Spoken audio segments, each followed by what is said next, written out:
So I'm actually doing this video now. I'm kind of improvising here. I did the day foraging, and I will show this later in the video, and or maybe even do a separate video. I'm not sure, but I just kind of realized that I want to do a revisiting of this knife. So I will do now kind of a bit of my take on the knife now, and maybe later in the video we'll show a bit more the foraging. I actually don't know yet, but the thing was that I have been the whole morning here foraging. I thought I'd do some kind of a bit of my take, my ideas, techniques, species of mushrooms here in the forest. So I've been doing that the whole morning, and this is actually, I didn't even drink my morning tea. This is my first tea of the day, and my friend actually then called me like, do I want to have a lunch here in the forest? He was also here, and so we're actually just met him, and we're preparing here some sausages. He has his savotta, this happy stove. It's a plain Finnish sausage. He's using the skrama. He got a very good deal with that. So how much did you pay for that, Paul? I think 40 euros. 40 euros, yeah. We were at the Puukko festival, and it's insane deal actually. Very nice knife. But I'm using this, the Nessmuk, and really has been nice. So I'm kind of remembering like why I used this knife previously a lot. And well, it has been like almost 2 years that I haven't used this. 2 years, so that's why I kind of wanted to grab it and check how it's going to do with various tasks. Trying to find here a place for the video. Sorry, maybe here. It's always a bit improvising here in the woods.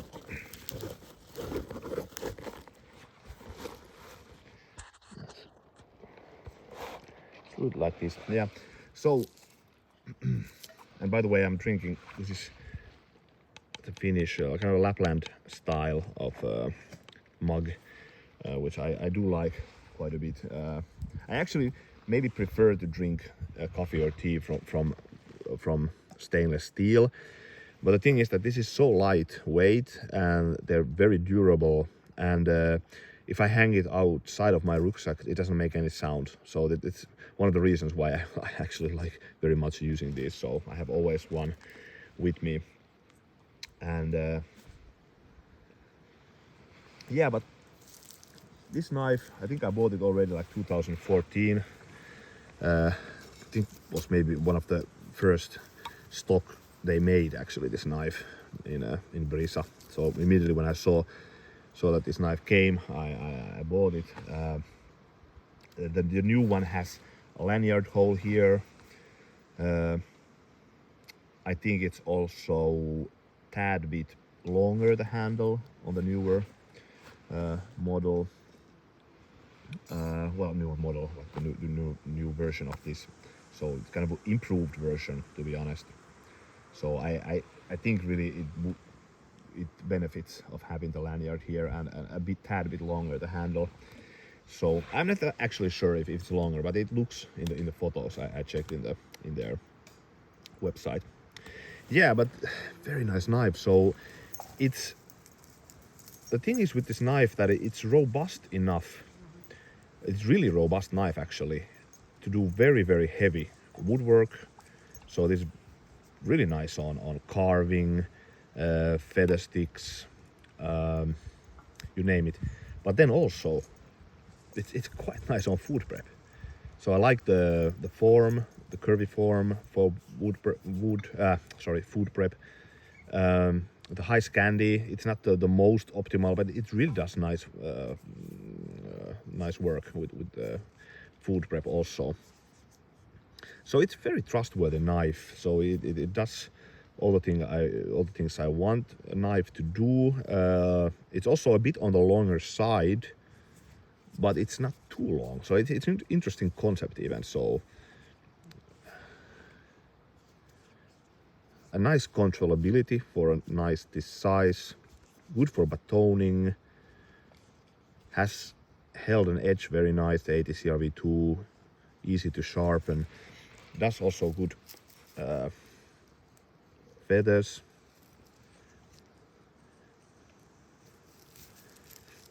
So really good on woodwork. So I like the combination of just kind of lightweight knife, generally quite lightweight, but then really enough power to handle a lot of like a hard, heavy use. And for batoning, nice because it has this kind of robust curvy tip, so it won't break the tip. Also, that's one of the downsides. Takes something away of the versatility is that it doesn't have the pointy tip, which, for example, the LT Wright large Northern Hunter has. So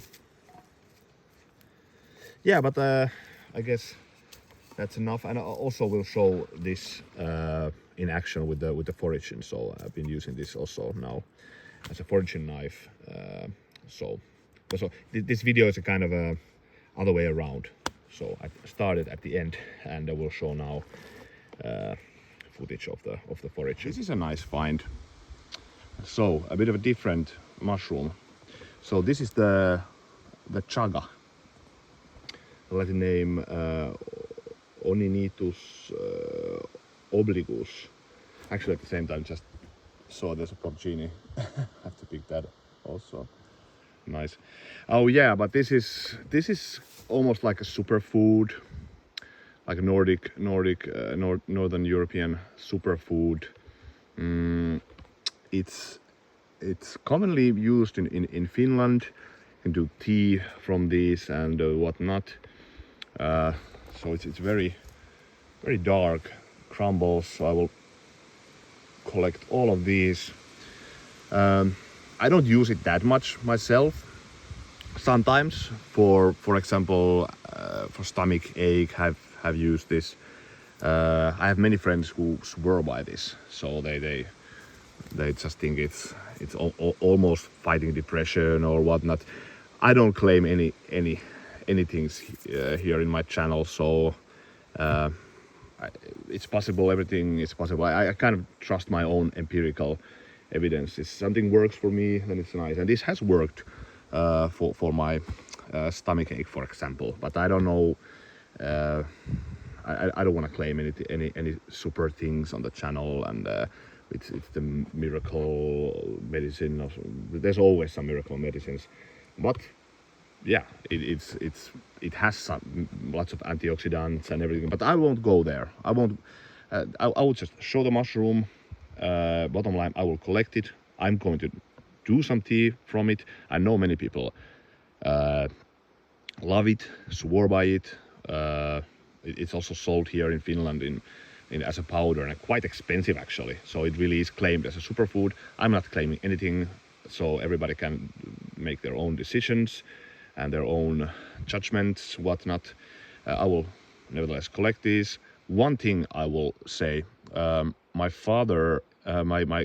grandfather was a veteran of the winter war between Finland and Russia, and he suffered immensely from stomach ulcers. So he was so stressed after the war, and so he really suffered like a great. He had a great traumas from the war. Not only the fighting, but he lost all his in his company. How do you say company? Like his rykmenti. I don't know. Sorry, my English. But the part of soldiers, the friends that he was with, they all died. So he was the only one who survived, and it was continuing plague on him. Like, why did he had to stay alive? And he was very lonely after this because all the friends from the village went there and everybody died. So, but he suffered a lot of like stomach ulcers and stomach problems, and he used this. So this has been used in Finland and Nordic countries, in Russia, all over. I think also in Baltics, a lot. So centuries. So this I will collect. I have a spare bag also for weird things. So I have many bags with me when I'm foraging mushrooms, because there's many species that I want to mix them with each other, and this is something which definitely I'm happy that I have a spare bag. And then the Boletus is here, and once again it's very nice sun rays coming there. But for example, this type of forest, very dry, has sometimes a lot of Boletus. So if I see in a good Boletus year this type of forest, I just go ahead immediately there. It's can be a bit uncomfortable to walk around these young spruce tree forests. And there's also one thing, these type of Boletus, I'm just picking it. This type of Boletus edulis that grow on the kind of very dry ground are much better, in my opinion. So actually a topic that it's not too much talked about. So it's the same species, but if you find this from a kind of ground that is moist and wet, and so they can be, it's almost different mushroom. They tend to be like, how do you say, soggy. Even the pipes here are often, even with young ones, kind of green. So they just grow too well. I don't know what's the thing, but this is very firm, very firm. This is delicious mushroom. So that has been my main target now, because they're also quite expensive, and this year has been amazing. And yeah, for example, here this forest looks very nice. Some birch trees, spruce. But anyways, I'm continuing here. Yeah, so I have been here taking some parts away already, collecting them there. And this is a good example of why I love this Brisa, for example. Well, many bigger knives for foraging. So this is really overkill, somebody would would say. Like, come on, you're using so big knife.